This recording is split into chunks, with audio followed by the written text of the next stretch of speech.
Hello, data explorers.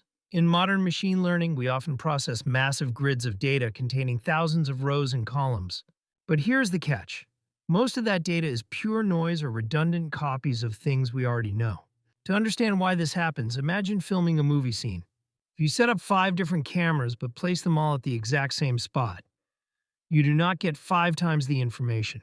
In mathematics, we need a way to measure how many unique camera angles actually exist within a grid of numbers, stripping away all the copycats.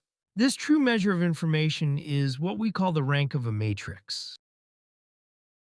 To find this rank, we look at the columns of our matrix. Each column is like a vector pointing in space. When we combine all possible scaled versions of these columns, they sweep out a region called the column space. Now, the rank is simply the number of dimensions in this column space. If our columns can paint a full three-dimensional world, our rank is 3. But if they only paint a flat sheet, our rank is 2, even if we started with 3 columns. Let us look at the best-case scenario, a full-rank matrix. Imagine a 3 by 3 matrix where every column points in a completely independent direction. To visualize this, we can trace 3 vectors in a three-dimensional grid. Notice how none of them lie on the same line or even the same flat plane. Because they are completely independent, they span the entire three-dimensional space. Our information meter on the left climbs to its maximum value of 3, meaning every single number is doing unique work. But what happens when redundancy creeps in? Let us take that same 3 by 3 matrix, but make the third column a simple sum of the first 2. Watch what happens to our vectors. The third vector slowly rotates and collapses directly onto the flat plane spanned by the other 2. It no longer points into that third dimension. Even though we still have 3 columns, they can only paint a flat, 2-dimensional sheet. Our information meter drops to 2, signaling a rank-deficient matrix where some columns are just copycat. We can push this collapse even further. Imagine if the second and third columns were just scaled multiples of the first column. In our three-dimensional space, all 3 vectors now align perfectly along a single straight line. The plane completely vanishes, leaving us with just a one-dimensional line of information. Our meter drops to 1, confirming this is a rank 1 matrix. No matter how large this matrix is, it only contains a single direction of unique information.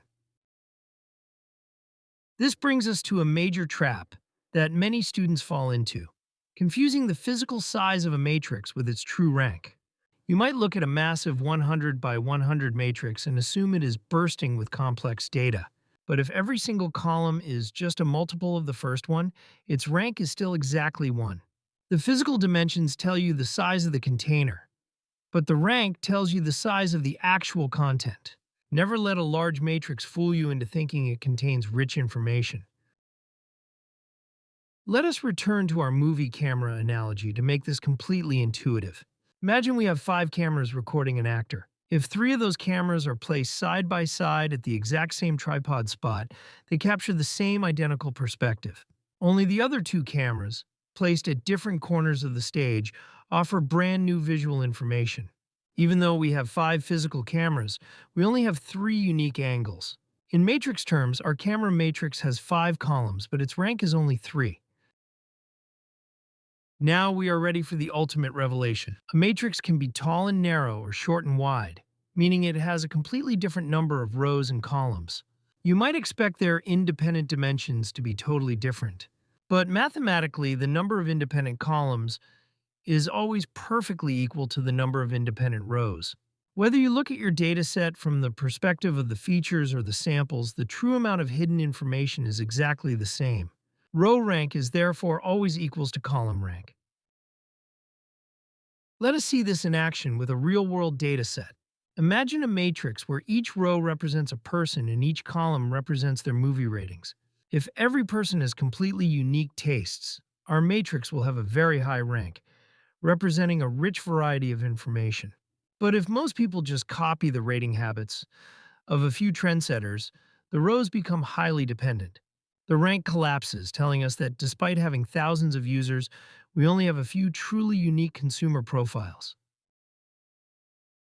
Let us work through a concrete calculation. Consider a simple 2 by 2 matrix where the first column is 1, 3, and the second column is 2, 6. To find the rank, we ask, Is the second column independent of the first? If we look closely, the second column is exactly 2 times the first column, meaning it points in the exact same direction in space. Because it is a perfect duplicate, it adds 0 new dimensions. Therefore, our 2 by 2 matrix has a rank of exactly 1. In pure mathematics, vectors are either perfectly independent or they are not. But in the real world of messy data, we often face near redundancy. Imagine 2 vectors that are separated by a tiny fraction of a degree. Technically, they are independent, so our mathematical rank is 2. But practically, they are so close that a computer cannot tell them apart without risking massive numerical errors. This is why data scientists often look for effective rank, ignoring these tiny, noisy differences. This leads us to one of the most powerful techniques in modern artificial intelligence: low-rank approximation. Giant language models use matrices with billions of numbers, which makes them incredibly slow to run. However, engineers discovered that these matrices often have a very low effective rank. By factoring them into 2 much smaller thin matrices, we can compress the model by up to 90%. We get nearly the exact same performance, but at a fraction of the computational speed and cost. To make this compression intuitive, think back to our movie cameras. If you have 5 cameras but 3 are capturing the exact same angle, you do not need to store 5 separate, massive video files. Instead, you only store the 3 unique video angles, along with a tiny instruction sheet telling you how to duplicate them. This is exactly what low-rank matrix factorization does. It stores only the unique directions of information, discarding the redundant copies to save massive amounts of digital storage. Have you ever wondered what limits the maximum possible rank of a matrix? Suppose we have a matrix with 3 rows and 10 columns. You might guess the maximum rank could be 10, but remember our output space only has 3 dimensions. Those 10 columns are trapped in a 3-dimensional world, so they can never point in more than 3 independent directions. The rank is strictly limited by the smaller of the 2 dimensions, creating a fundamental bottleneck. We have journeyed from physical camera angles to multidimensional data spaces. What is the ultimate takeaway? You now understand that the rank of a matrix is the mathematical scanner that cuts through the noise and redundancy of our data. It measures the true dimensionality of the information hidden inside. Whether you are compressing a massive neural network or analyzing user preferences, rank reveals the actual substance of your system, stripping away the copycats.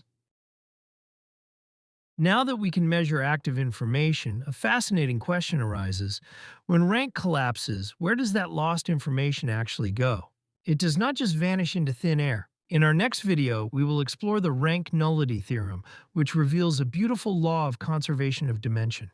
If you want to keep mastering the hidden geometry of data, hit subscribe and let us continue this journey together.